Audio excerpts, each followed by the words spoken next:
Ito yung pinakamabilis nilang barko. Ayan o. Dito sa Lake Como. Ito niya.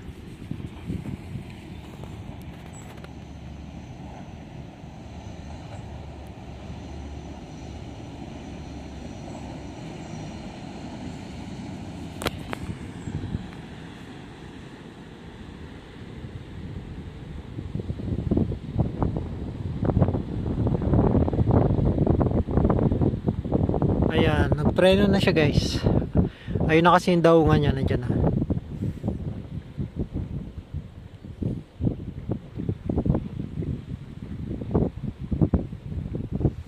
Ayun, malapit na sumikat ang araw. Oras ay 7:20 ng umaga. Ayan.